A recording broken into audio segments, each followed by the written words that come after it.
방금 읽은 말씀은 5월 26일 금요일 매일 성경 큐티 말씀이었습니다.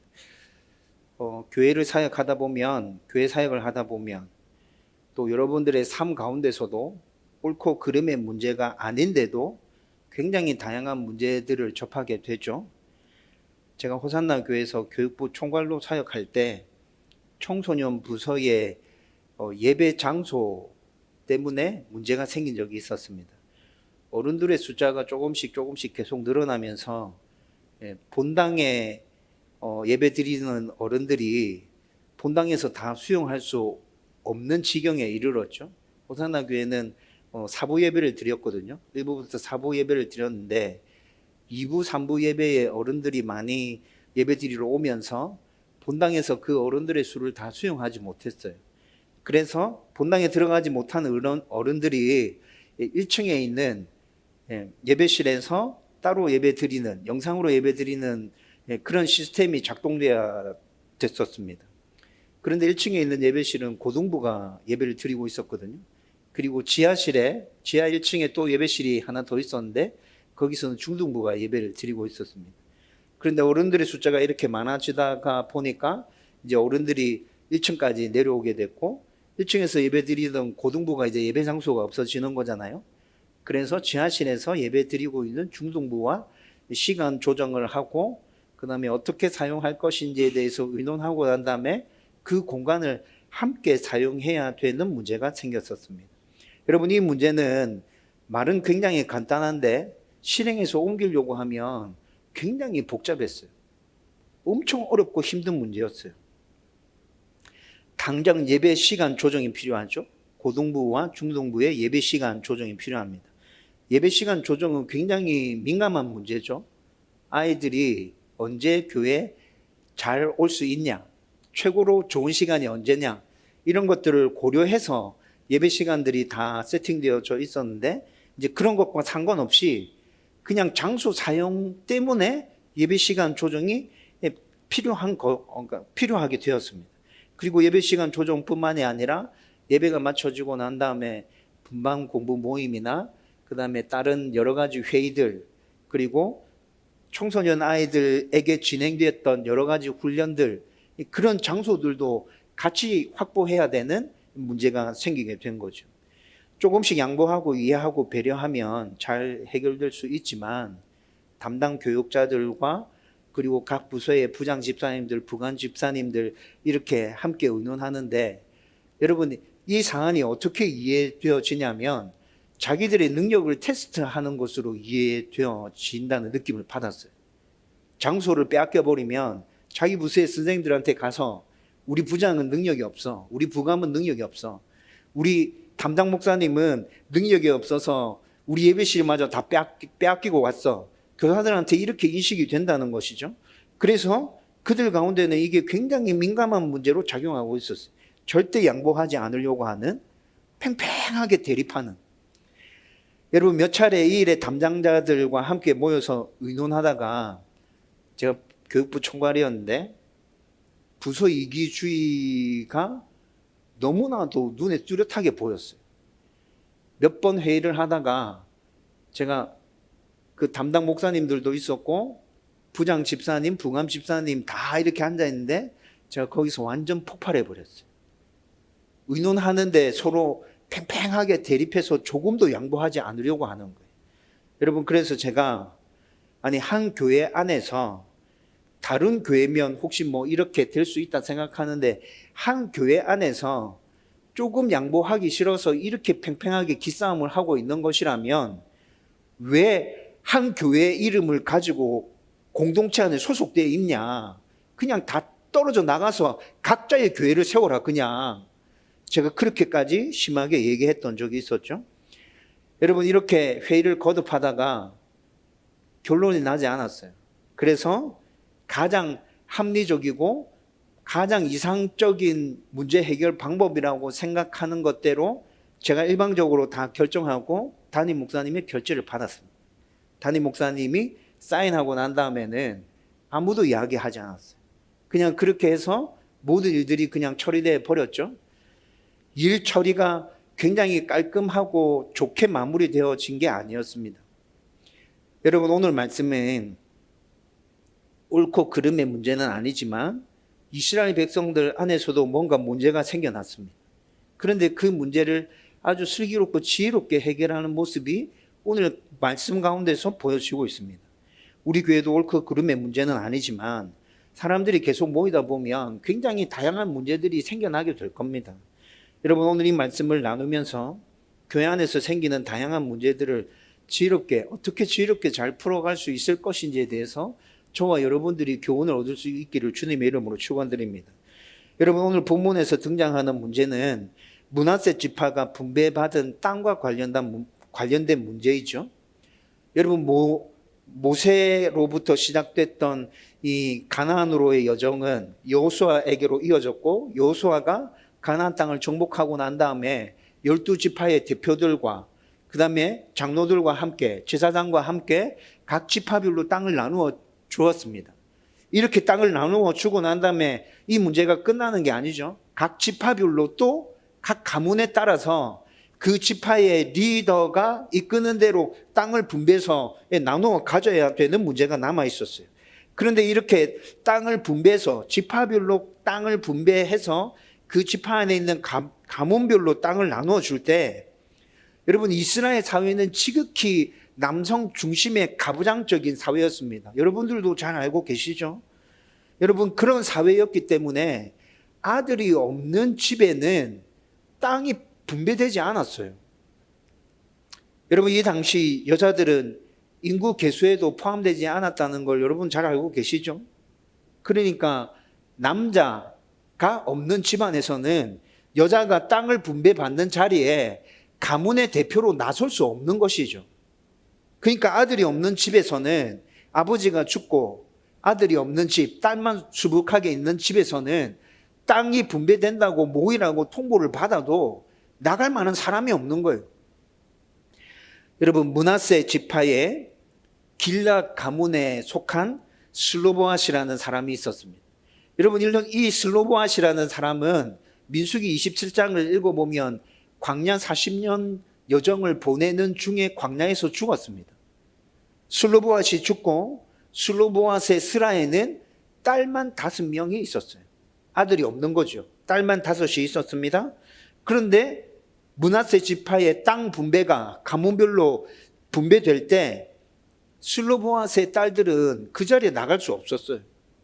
땅 분배받는데 아들이 없었기 때문에 참여할 수 없었던 거죠. 여러분 민수기 27장을 읽어보면 슬로보앗의 딸들이 이 문제를 제기하고 있습니다. 여러분 슬로보앗에게 왜 아들이 없었는지 성경은 정확하게 얘기해 주지 않았습니다. 아들을 못 낳았을 수도 있고 아들을 낳았는데 그 아들이 죽었을 수도 있습니다. 여러분 슬로보앗에게 그런데 당장 아들이 없다는 얘기는 무슨 의미일까요? 아들을 낳기 위한 온갖 방법을 다 동원했고 아들을 낳아서 대를 잇기 위한 굉장한 노력을 기울였음에도 불구하고 그 모든 노력들이 다 실패로 돌아가서 결국에는 딸 5명만 있게 되었다는 것이죠. 여러분 이스라엘 사회가 어떤 사회인지 우리는 또 알고 있잖아요. 여러분 이스라엘 백성들에게 대를 잇는 문제는 굉장히 중요한 문제죠. 엄청 중요한 문제입니다. 그래서 이스라엘 백성들에게 대를 잇는 문제가 어느 정도 중요하냐를 잘 보여주는 방법 중에 계대 결혼이라는 방법이 있었습니다. 여러분 계대 결혼이 뭔 줄 알고 계시죠? 네, 형제가 여러 명인데 그 형제들 중에 아들을 낳지 못하고 먼저 죽은 형제가 있어요. 그러면 그 동생 중에 한 명이 형수와 결혼해서 아이를 낳게 합니다. 그런데 그렇게 해서 낳아진 아들은 내 아들이 아니라 형의 아들로 족보에 올라가게 되는 거죠. 여러분 우리가 생각할 때는 이 계대 결혼의 방법이 이해되어지지 않잖아요. 예. 심하게 얘기하면 폐륜적인 방법이라고까지 생각할 수 있죠. 그런데 이스라엘 백성들에게는 이런 풍습이 있었어요. 하나님께서 말씀해 주신 방법이었어요. 왜 이런 방법까지 있는 거죠? 그만큼 대를 잇는 것이 이들에게는 굉장히 중요한 일이었다는 것이죠. 여러분 아들을 낳지 못하거나 대를 이을 아들이 죽는 것은 하나님께로부터 저주받은 것이나 다름없게 여겨졌었습니다. 여러분, 이런 모습들은 성경 곳곳에 계속 나타납니다. 아브라함도 아들을 낳지 못해서 여러분 굉장히 많이 끙끙거리고 고생하는 모습 확인할 수 있죠. 아브라함뿐만이 아니라 라헬도 그랬습니다. 야곱의 아내 라헬도 아들을 낳지 못해서 여러분 레아와 계속 갈등하는 모습들 나오잖아요. 한나는 또 어떻습니까? 한나는 아들 못 낳아가지고 성전에서 통곡하면서 하나님께 부르짖어 기도하잖아요. 나오미는 자기의 두 아들들을 다 잃어버리고 두 아들들이 먼저 죽고 모든 것들이 다 망한 사람처럼 자기 자신을 그렇게 언급하는 모습들을 우린 룻기서에서 또한 확인할 수 있습니다. 여러분, 이런 모든 모습들을 보면 대를 잇는 건 이스라엘 사회 안에서는 진짜 중요한 문제였다. 오늘 본문에서 슬로보아스에게 아들이 없었다는 것은 별아별짓을 다 했는데 아들이 없었고 결국에는 딸만 5이 있는 상황 가운데 처하게 되었다. 여러분, 슬로보아스의 집안에 별아별짓을 다 했는데 아들을 얻지 못했습니다. 여러분, 그 집안의 분위기를 한번 상상해 보십시오. 온갖 방법을 다 썼는데도 대를 이을 아들이 생기지 않았어요. 슬로보아스이 살아있을 때 여러분 그 집안 분위기 전체가 어땠을 것 같았어요? 어떨 것 같은 느낌 드세요? 대충 짐작이 되죠? 여러분, 그런데 아들이 없는 것도 너무 힘들고 어려운데 사람들이 수근덕수근덕 하는 그런 듯한 느낌을 계속 받고 있는데 땅을 분배받는다고 하는데 딸만 있다는 이유로 땅이 분배되지 않는 거예요. 이건 진짜 억울한 상황이죠. 그때 그 당시 이스라엘 백성들 안에서는 그냥 보편적으로 일어나는 일인데 근데 잘 생각해 보면 이건 너무 부당한 거예요. 이건 너무 억울한 거예요. 그래서 슬로보아스의 딸들이 모세에게 이의를 제기했단 말이에요. 그게 민수기 27장의 스토리입니다. 민수기 27장에서 슬로보아스의 딸들이 모세에게 이런 문제를 가지고 이의를 제기했을 때 모세가 하나님께 묻죠. 하나님, 슬로보아스의 딸들이 이런 문제를 제기했습니다. 어떻게 하면 됩니까? 하나님께서 대답해 주십니다. 슬로보아스의 딸들의 말이 맞다. 그들의 주장이 타당하다. 딸들만 있는 집에도 땅 분배해 주라. 하나님께서 이렇게 말씀해 하셔서 땅 분배는 그렇게 일단락되고 문제가 마무리되어지는 듯 했습니다. 그런데 오늘 36장에서 그렇게 분배되어진 땅과 관련한 문제가 또 불거져서 나왔습니다. 여러분, 이 문제는 지금 슬로보아스의 딸들이 결혼할 때쯤이 되어서 불거져서 나온 문제입니다. 슬로보아스의 딸들이 만약에 다른 지파의 남자들과 결혼한다면 그들이 받은 땅들이 남편 지파로 고스란히 넘어가게 된다는 것이죠. 여러분, 다시 말씀드리는데 이때 이 당시에 이스라엘 사회는 어떤 사회였다고요? 남성 중심의 지극히 가부장적인 사회 구조였다고 말씀드리고 있죠, 계속. 여러분, 그렇기 때문에 슬로보아스의 딸들이 땅을 분배받았다 할지라도 시집을 가게 되면 남편과 같이 한 가정을 꾸리게 되면 자기의 땅이 그 남편에게로 넘어가는 건 이스라엘 사회 안에서는 굉장히 당연하게 받아들이는 일이었습니다. 물론 이스라엘 안에서 슬로보아스과 같은 경우가 흔하게 일어날까요? 그렇진 않을 거예요. 슬로보아스과 같이 별아별짓을 다 했는데도 아들을 얻지 못하는 경우는 그렇게 흔한 일은 아닐 거예요. 그런데 흔한 일은 아니다 할지라도 간혹이라도 이런 경우가 지금 발생하고 있잖아요. 거기에 오늘 본문에서 제기되고 있는 문제와 같은 일들이 또 생기게 되면 이 문제는 굉장히 복잡하게 꼬이게 되는 거죠. 여러분, 이런 문제가 있음에도 불구하고 아무런 손을 쓰지 않은 채로 세월이 굉장히 많이 흘러갔다 생각해 보십시오. 이스라엘 백성 12지파에게 분배된 땅들이 어떻게 될 것 같습니까? 전체 다는 아닐지라도 12지파에게 분배받은 땅들 중에 엉키고 설켜서 엉망진창이 되어 있는 땅들이 굉장히 많이 생기겠죠? 그런 일들에 대해서 오늘 므낫세 지파의 지도자들이 여호수아에게 정식으로 문제를 제기하고 있습니다. 여러분, 그런데 므낫세 지파의 지도자들이 모세에게, 아니 여호수아에게 이렇게 문제를 제기하는 부분에 있어서 우리가 배울 교훈이 있습니다. 앞서 서론에서 언급했는데 교회 안에서는 옳고 그름의 문제가 아니라도 다양한 문제가 계속 생겨난다고 말씀드렸죠. 성장 배경과 생각과 삶의 방식과 성격이 다 다르기 때문에, 그런 사람들이 모였기 때문에 옳고 그름의 문제가 아니라도 다양한 문제가 생겨나는 것은 아주 지극히 당연한 일입니다. 그런데 그렇게 문제가 생겨날 때 첫 번째 우리가 생각해야 될 부분은, 문제를 공론화시킬 때는 합리적이고 이치에 맞게 설명해서 모두 공감할 수 있도록 해야 한다는 것입니다. 여러분, 오늘 우리가 읽었던 말씀 1절과 5절 말씀을 보면 므낫세의 지도자들이 여호수아에게 나와서 합리적이고 논리적이고 이치에 맞게 문제를 설명합니다. 여호수아 한번 들어보십시오. 지금 상황이 이렇게 됐잖아요. 그러면 이렇게 되면 이런 문제가 생기잖아요. 이 문제를 해결해야 되지 않겠습니까? 므낫세 지파의 지도자들이 지금 여호수아 앞에 와서 이렇게 문제를 제기하고 있는 것이에요. 여러분, 이때 이 당시에 므낫세 지파의 지도자들이 이 문제를 제기했을 때 많은 사람들이 함께 듣고 지금 이 문제를 어떻게 해결할지에 대해서 고민하거든요.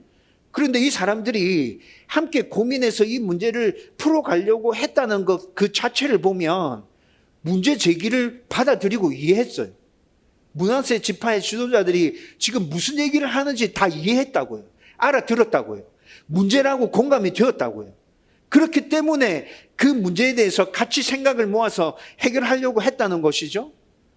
여러분, 만약에 므낫세 지파의 지도자들이 이렇게 문제 제기를 하지 않고 아주 비논리적이고 합리적이지도 않게 그냥 자기의 주장과 생각만을 앞세워서 문제 제기를 하면 사람들로부터 이런 공감을 얻어낼 수 있었을까요? 여러분, 교회 안에서 다양한 문제가 생겨납니다. 그리고 그 문제들에 대해서 사람들이 문제 제기를 할 때 있습니다. 그런데 오늘 본문에서 나타나는 것과 완전히 다른 모습으로 문제를 제기하는 모습을 너무 흔하게 우리는 확인하게 됩니다. 자기 생각과 자기 주관에 따라서 계속 문제를 제기하죠. 여러분, 자기 주관과 자기 생각이 있을 수 있습니다. 그런데 공동체 안에서 뭔가를 얘기하려고 할 때는 자기 생각과 자기 주관보다는 객관적이고 논리적인 뭔가가 있어야 된다는 거예요. 그래야 사람들로부터 공감을 얻을 수 있다는 것이죠. 여러분, 그냥 자기 생각과 자기 주장만을 계속 앞세우면 공동체 안에 있는 사람들이 불편하게 생각합니다. 어려워합니다. 자기 생각으로 포장한 어떤 문제들, 여러분, 이것과 논리적이고 합리적이고 이치와 순리에 맞게끔 문제를 제기하는 것은 확연하게 다르죠. 다릅니다. 분명히 다릅니다. 사람들은 말하지 못해도 그것들을 다 느끼고 있다고요. 혹은 합당하며 이치에 맞게 논리적으로 문제를 제기했어요. 아, 그래. 네가 뭐 하는 얘기가 무슨 말인지 알겠다. 근데 굳이 그 문제를 건드릴 필요가 있나? 우리 지금까지 잘 지내왔잖아. 익숙했잖아. 편했잖아. 그거 바꾸려고 하면 지금 너무 어려워. 그냥 이대로 가는 게 제일 좋아. 라고 얘기하는 모습도 너무나도 많이 보게 됩니다. 문제라고 인식했음에도 불구하고 이거 건드리면 골치 아파. 그냥 놔둬. 라고 얘기하는 모습들. 여러분, 제가 설교 서론에서 호산나 교회 청소년 부서 예비 시간 조정 관련한 이야기를 말씀드렸죠. 여러분, 그 회의에서 몇 번 만나서 의논할 때 이런 모습들이 다 보였어요. 자기 주장과 자기 생각과 주관적인 어떤 것들로 자기 생각을 계속 펼쳐내고 있어요. 교회 전체를 생각해 보면, 그리고 여러 부서가 조금씩 양보해서 어떻게 하면 이 문제를 풀어낼까를 생각해 보면 딱 떠오르는 합리적인 방법들이 있는데 그것들은 나 몰라라 하고 계속 자기 생각과 자기 주관에 대해서만 얘기하고 자기 부서의 이익만 생각하고 얘기하는 모습들을 너무 많이 확인하게 되었다는 것이죠. 그리고 이런 모습들 뿐만이 아니라 아니 그래 지금 당장 어른들의 숫자가 늘어나서 문제인 건 알겠는데 고등부랑 중등부랑 다 예배 잘 드리고 있었는데 어른들이 어떻게 하면 되지? 왜 그걸 우리한테 그렇게 해라고 그래? 우리 이때까지 이렇게 잘 지내왔는데 그냥 우리 이렇게 잘 지낼래? 이렇게 얘기하는 사람들도 있었다는 것이죠. 여러분 호산나 교회뿐만이 아니고 교회 안에서 생겨나는 여러 문제들에 대해서 이렇게 반응하는 사람들의 모습이 정말 많다는 거예요. 자기 생각과 자기 주장만을 가지고 계속 얘기하는 사람들, 무엇이 문제인지 알겠어. 그런데 그거 건드리면 진짜 골치 아파. 그러니까 그냥 놔둬 라고 얘기하는 사람들. 여러분 우리 교회도 점점 성장하면서 다양한 문제가 생길 수 있습니다. 아니, 생기게 될 겁니다. 옳고 그름의 문제가 아니지만 사람들이 계속 모이면 다양한 문제가 생기게 될 거라고요. 여러분 그렇게 생겨나는 문제들에 대해서 합리적이고 논리적이고 이치와 순리에 맞게끔 문제를 제기하십시오. 그리고 그렇게 제기된 문제에 대해서 마음을 닫힌 상태로 반응하려고 하지 말고 문제라고 인식되면 열린 마음으로 그 문제를 어떻게 해결할지에 대해서 함께 머리를 맞대면 됩니다. 그러면 우리 안에 생겨나는 모든 문제들을 다 해결하고 풀어갈 수 있을 거예요. 오늘 본문에 나타나는 므낫세 지파가 제기한 문제들, 여호수아와 이스라엘 백성들이 그렇게 풀어가고 있는 모습들을 우리는 확인하게 되지 않습니까? 여러분 우리 교회 안에서 생겨나는 모든 문제들을 이런 식으로 문제 정당하게 제기를 하고 그리고 열린 마음으로 함께 풀어갈 수 있기를 주님의 이름으로 축원드립니다. 여러분 그 다음에 두 번째로 생각할 문제는 제기된 문제는 하나님의 뜻에 합당하게 풀어가야 한다는 것입니다. 여러분 인간적인 생각과 세상적인 방식에 따라서 문제를 풀어가려고 하는 모습들 우리 정말 많이 보죠.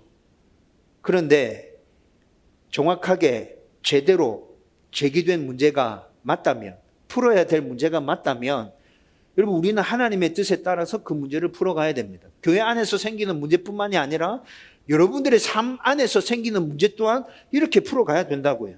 5절 말씀에 보면 모세가 여호수아의 말씀으로라고 얘기합니다. 므낫세 지파의 지도자들이 문제 제기했습니다. 아니 여호수아가 다 들었습니다. 제 설교 원고에 지금 여호수아가 아니고 전부 다 모세로 적혀져 있네요. 여호수아, 모세라고 얘기해도 여호수아로 찰떡같이 알아들으십시오. 여러분 여호수아가 여호와의 말씀으로 이렇게 얘기합니다. 이 문제에 대해서 아니 모세가 맞네요. 죄송합니다. 제가 지금 막 혼란스러워하고 있습니다. 네. 모세가 여호와의 말씀으로 지금 이에 대한 답을 주고 있습니다. 여러분 여기서 여호와의 말씀으로라는 언급으로 볼 때 모세는 지금 이 문제를 하나님께 물었던 것이 분명합니다. 여러분 히브리어 원문으로 5절 말씀을 살펴보면 분명히 모세는 하나님께 이 문제에 대해서 물었고 하나님께서 답해 주시는 것으로 지금 이스라엘 백성들에게 그 답을 전해주고 있습니다. 여러분 모세가 이렇게 한 것은 이 모습 여기에서만 이런 모습이 나타나는 것이 아닙니다. 민수기 27장에 슬로보앗의 딸들이 문제를 제기했을 때도 그때도 역시나 모세는 하나님께 먼저 가서 물었습니다. 하나님 이 문제를 어떻게 하면 됩니까? 그리고 하나님께서 들려주시는 답대로 그 문제를 풀어갔단 말이에요. 여러분 우리도 문제가 생겼을 때 합리적으로 제기된 문제에 대해서 하나님의 뜻에 맞게끔 그 문제를 풀어가야 한다는 것이죠. 하나님의 뜻에 맞게끔 문제를 풀어가야 된다고 해서 여러분 모세처럼 우리도 모든 제기된 문제들에 대해서 하나님께 나아가서 다 물어야 됩니까? 여러분 이 시대에 살아가는 우리는 그럴 필요가 없습니다. 왜 그렇습니까? 우리 가운데는 하나님의 말씀이 주어져 있지 않습니까? 모세 때는 하나님의 말씀이 없었고, 그래서 모든 일들에 대해서 다 하나님께 나아가서 물었던 것이고, 우리는 지금 하나님의 말씀이 주어져 있기 때문에 이 말씀을 근거로 해서 성경적인 생각을 해서 결정하고 결론 지으면 됩니다. 많은 문제들을 그렇게 해결하면 된다고요. 여러분, 이것은 작년에 하나님의 뜻과 관련된 말씀들 야복그 기도에서 함께 나누었는데, 그때 이미 우리는 이것에 대해서 충분히 생각했었습니다. 말이 나왔으니까 간단하게 정리해 보면, 여러분, 하나님의 뜻은 두 종류가 있다 그랬습니다. 섭리적인 하나님의 뜻, 도덕적인 하나님의 뜻, 두 종류가 있다 그랬죠.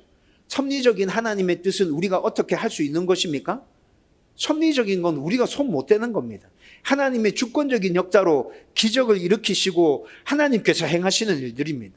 우리는 하나님께서 섭리적으로 일하시는 부분에 있어서는 무조건 순종하고 따라가야 합니다. 여러분, 우리가 찾기를 원하는 나 개인에게 주시는 하나님의 뜻과 관련된 것은 도덕적인 하나님의 뜻 안에 다 포함되어져 있습니다. 그 도덕적인 하나님의 뜻이 무엇이라 그랬나요? 성경이라 그랬잖아요. 그 도덕적인 하나님의 뜻, 성경, 여기에 나와 있는 하나님의 말씀이 하나님의 뜻이다. 우리가 어떤 문제를 결정해야 될 때 성경에 나와 있는 말씀들을 생각하면서, 그래, 성경에서 그렇게 말씀하고 있으니까 이렇게 결정하면 될 것 같아 라고 결정하고 그대로 실행해 가면 우리는 하나님의 뜻에 따라 움직이고 있는 것이 분명히 맞습니다.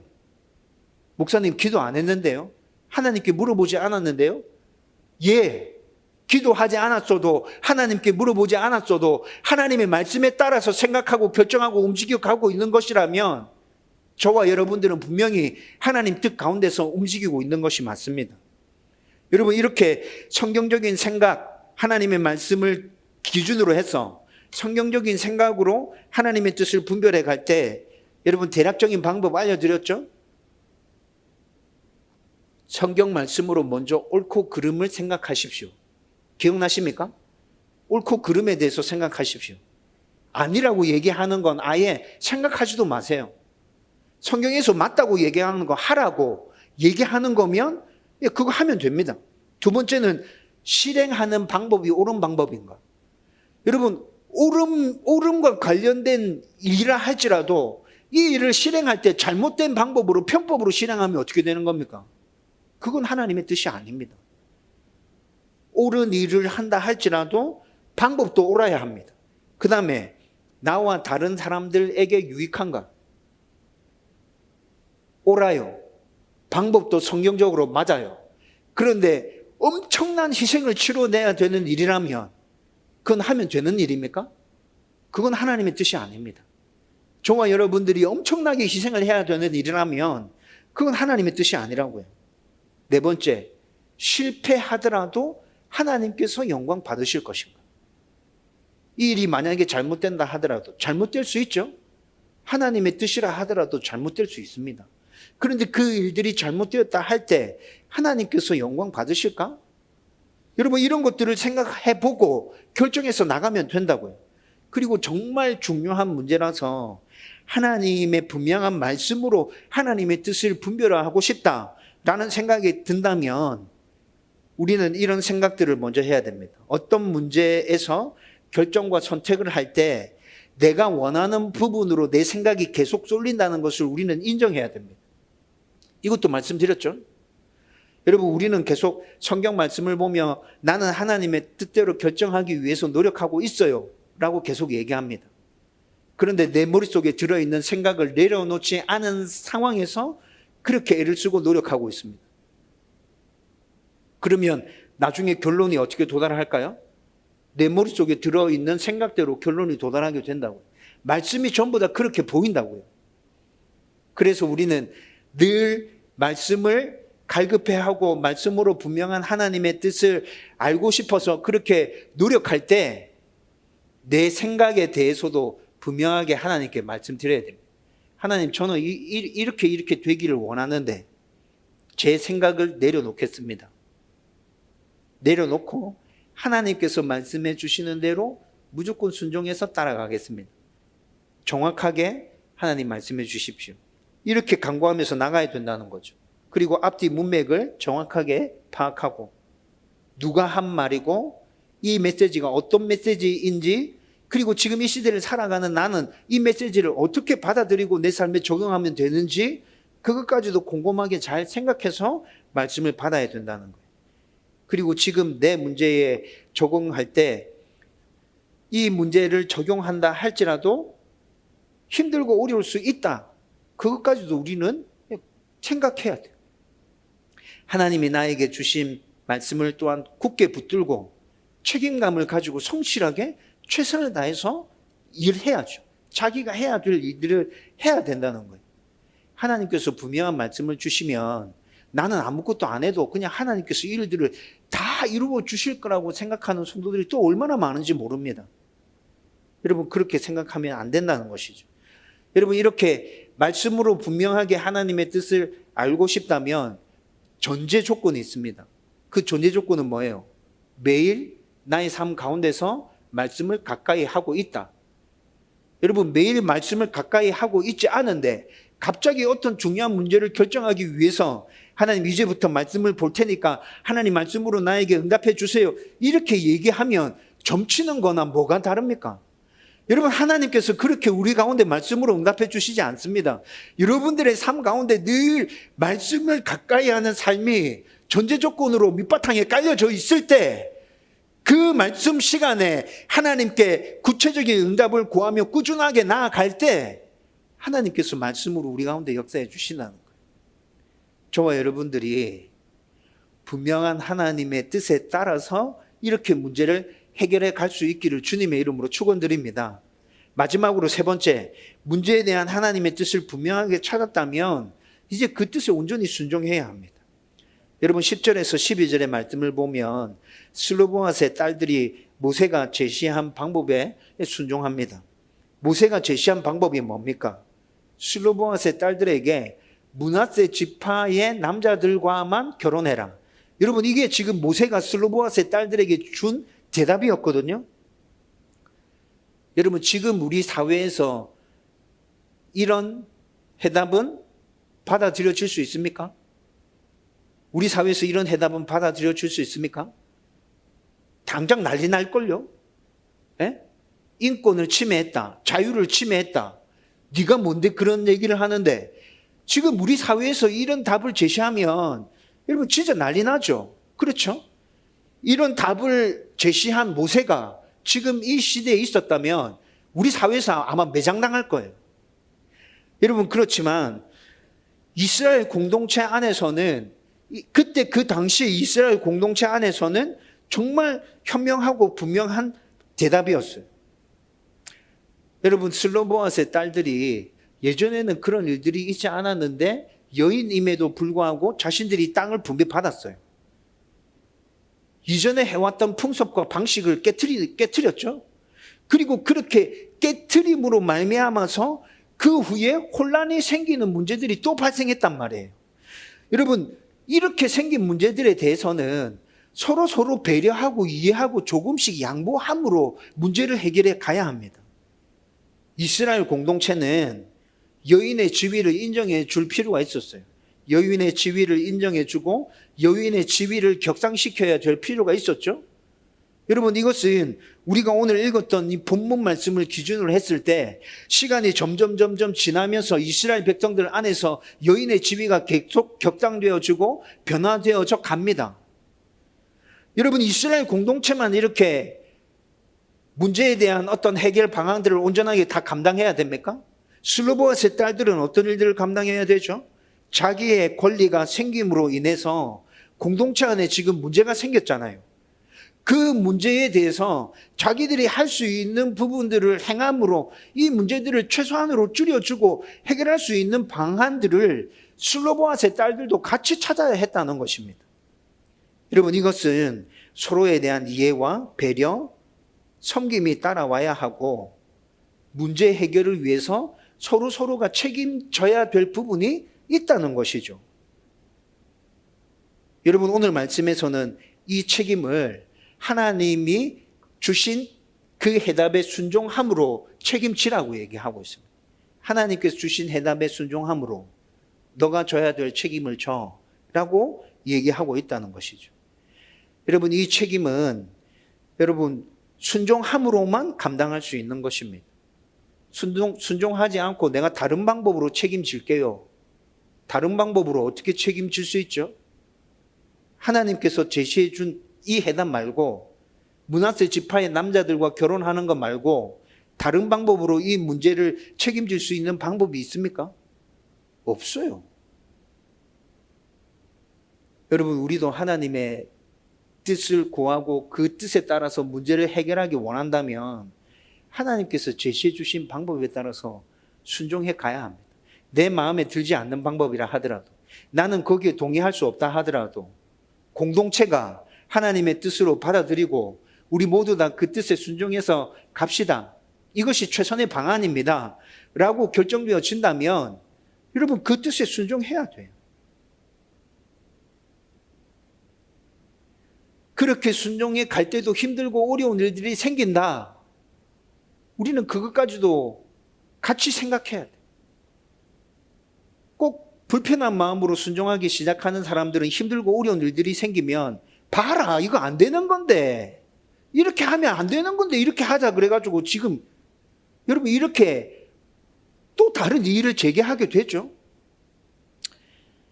여러분, 하나님의 뜻에 순종해 갈 때도 힘들고 어려운 일들 계속 생깁니다. 그 일들은 같이 인내하고 견뎌야 합니다. 같이 넘어가야 합니다. 그리고 하나님의 뜻에 그렇게 순종해 간다면 반드시 하나님께서 우리 가운데 은혜와 복들을 허락해 주실 것입니다.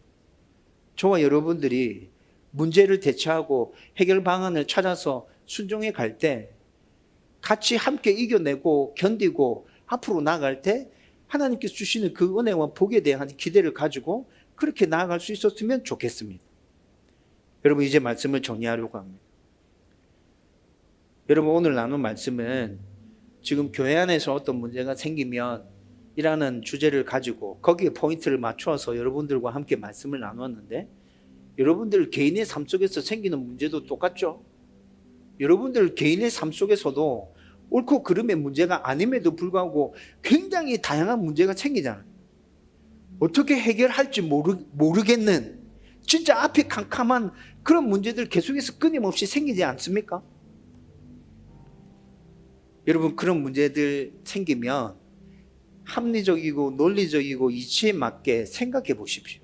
이 문제가 왜 생긴 건지, 어떻게 해결하면 좋은지. 이상하게 생각하지 말고 합리적이고 논리적이고 이치에 맞게끔 그렇게 생각해 보라는 거예요. 그리고 왜 생겼는지 알겠다면, 무엇이 문제인지 알겠다면 그러면 어떻게 해결하면 되지? 성경적인 방법으로 해결 방안을 곰곰이 고민해 보십시오. 말씀을 근거로 해서. 아, 이렇게 하면 되겠구나. 성경적인 생각으로 고민해 봤을 때 이 문제는 이렇게 하면 될 것 같다. 여러분, 그렇게 생각이 모아졌다면 여러분 그렇게 실행하십시오. 그것이 하나님의 뜻에 순종하는 게 맞습니다. 그렇게 가다 보면 힘들고 어려운 일들도 계속 만나게 될 겁니다. 참고 인내하고 견디십시오. 힘들고 어려우면 하나님께 도와달라고 기도하십시오. 하나님의 뜻이 맞다 생각하고 이렇게 여기까지 왔는데 하나님 계속 힘드네요. 하나님 좀 도와주십시오. 그렇게 기도하란 말이에요. 교회 안에 문제가 생겨도 오늘 나눈 말씀처럼 문제를 해결해 간다면 여러분, 우리가 감당하지 못할 문제가 뭐가 있습니까? 하나님이 우리와 함께 계시고 하나님께서 지혜 주실 거고 하나님께서 도와주실 거고, 우리가 감당하지 못할 문제라면 하나님께서 역사에 하셔서 해결하실 건데 뭐가 문제가 됩니까? 저와 여러분들이 지혜롭고 현명하게 말씀에 근거한 생각들을 바탕으로 해서 모든 문제들을 잘 해결하고 계속해서 하나님 나라 세워갈 수 있기를 주님의 이름으로 축원드립니다.